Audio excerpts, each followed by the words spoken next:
কি এত বড় বহরমপুর শহরে একটা ডাক্তারও নাই? না, সব ডাক্তার এখন আন্দোলন করছে। এক সপ্তাহ এখন কোথাও ডাক্তার বসবে না। ঠিক আছে।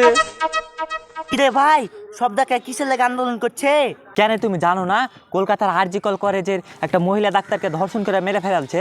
তাহলে এটা সব ডাক্তারগুলো আন্দোলন করে বেড়াচ্ছে, একটা ডাক্তার চেম্বারে বসছে না। তাহলে রুগীরা কি করছে? রুগীরা কি করবে? রুগীরা রোগ নিয়ে ঘুরে বেড়াচ্ছে। আমিও যাই একটা হাতে ফাতুরে ডাক্তারকে দিয়ে হাতের হাত দিয়ে বসিয়ে আসি, বিশাল যন্ত্রণা করছে। আরে মাথায় একটা জবর বুদ্ধি এলো। এখন তো ডাক্তার আশেপাশে কেউই নাই, সবাই তো আন্দোলন করে আছে। আর আমি নিজেই তো ডাক্তার হয়ে গেলে পারি।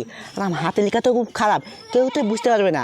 হ্যাঁ যাই, তার আগে একটা ডাক্তারের গাছ শোনা হেডফোন একটা টেবিল ম্যাচ করে বসে গিয়ে প্রচুর টাকা ইনকাম হবে। যাই।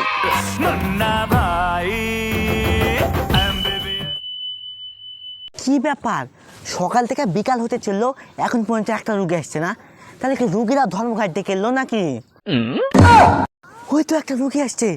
না, রুগীটা আসার আগে আমি একটু রেডি হলি। এই হ্যান্ডেল এদিকে আয়, এদিকে। ডাক্তারবাবু আসুন আসুন, বসুন। বলুন কি সমস্যা আপনার ছেলের? আর কি বলবো ডাক্তারবাবু, আমার বেটা এক নম্বরের পাগলা, মাথায় একটুও বুদ্ধি নাই। এই বালটাকে যদি বলি পড় তাহলে ছাদের উপরে উঠবে, দিয়ে পড়ে যাবে। এই ছোড়াকে যদি বলি কল টিপ তাহলে আমার গলা টিপে ধরবে। একে যদি বলি ডাহিনে যা তাহলে বাইরে চলে যাবে। মাথায় একটুও বুদ্ধি নাই, এক নম্বরের পাগলা।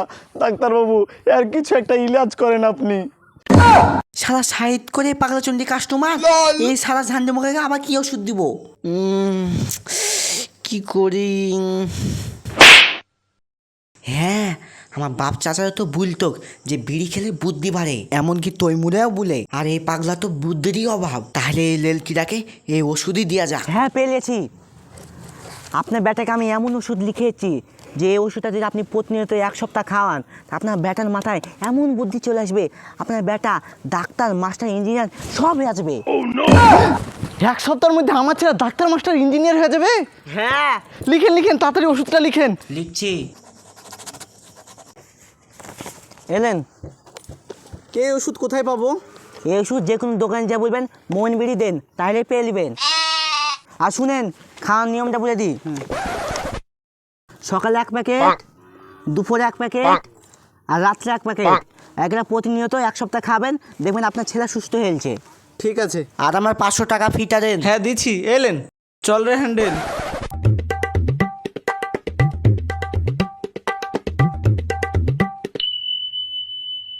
লেও, থামো, ধরিয়ে দি। হ্যাঁ তুমি ভালো করে টাইনবা। খাও, টানো টানো, জোরে টানো। সুখ টান দাও বেটা, সুখ টান দাও বেটা। হ্যাঁ দাঁড়াও, সুখ টান দাও, সুখ টান দাও। হ্যাঁ আরও খাও। তুমি যত খাবা তত তাড়াতাড়ি ভালো হয়ে যাবা। খাও, ছেলে আমার ডাক্তার হবে, মাস্টার হবে। খাও, সুখ টান মারো। হ্যাঁ দেও, খাও। এবার খিচিয়ে টান মারো, দিয়ে নাক মুখ দিয়ে বাহির করো, তাহলে তুমি তাড়াতাড়ি ভালো হয়ে যাবা। হ্যাঁ খাও খাও, ভালো করে খাও। খুব ভালো না? सिस्टम पार देंगे।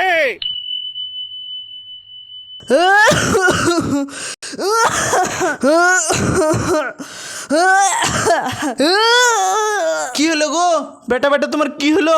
তুমি কাশছো কেন বেটা? আর গাছলে বলে আমার মাথা বেটা যাবে। ও বেটা, বেটা, ও বেটা, বেটা গো। এই এই বেটা তো আমার অজ্ঞান হয়ে গেছে। ও বেটা, বেটাকে তো আমার ডাক্তার বাড়ি নিয়ে যেতে হবে। নিয়ে যাই তাড়াতাড়ি।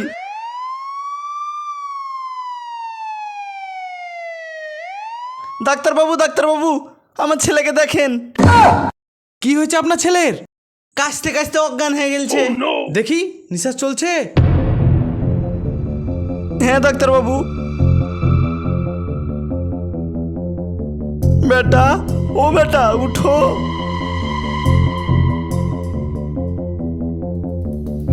আরে সর্বনাশ, একে তাড়াতাড়ি অপারেশন থিয়েটারে নিয়ে যেতে হবে। চলুন, ধরুন ধরুন, একটু তাড়াতাড়ি আসুন, হাতে খুব সময় কম। চলুন চলুন, আপনি বাইরে চলুন। আপনি বাইরে দাঁড়ান, অপারেশন থিয়েটারের ভিতরে কেউ থাকতে পারে না, আপনি জানেন না। আপনি বাইরে দাঁড়ান, আমরা চেক করছি। ঠিক আছে হুজুর। কি হলো ডাক্তারবাবু, কি হলো? আপনার লজ্জা লাগা দরকার। কেন ডাক্তারবাবু? আপনার ছেলের ভয়ানক ক্যান্সার হয়েছে। ক্যান্সার কি করে হলো?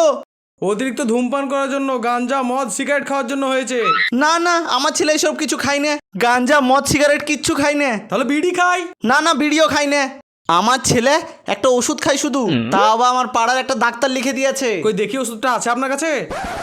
হ্যাঁ দেখেন এই ওষুধটা। মমিন বিড়ি, এটা ওষুধ? হ্যাঁ। এটা তো বিড়ি। না এটা ওষুধ, আমাদের পাড়ায় একটা ডাক্তার লিখে দিয়েছে। কোন ডাক্তার? ডাক্তারের নাম বলেন। ডাক্তারের নাম ডাক্তার মহিম। মহিম? হ্যাঁ। মহিম আমাদের এই মুর্শিদাবাদে কোনো ডাক্তার নেই। না আমাদের পাড়াতে আছে। চলেন তো আমাকে ওই ডাক্তার কাছে নিয়ে। চলেন। হ্যাঁ চলেন। দেখছি ওকে আমি। থামেন ডাক্তারবাবু থামেন। ওই দেখেন মহিম।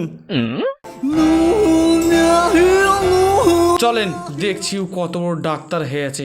হ্যাঁ চলেন তো।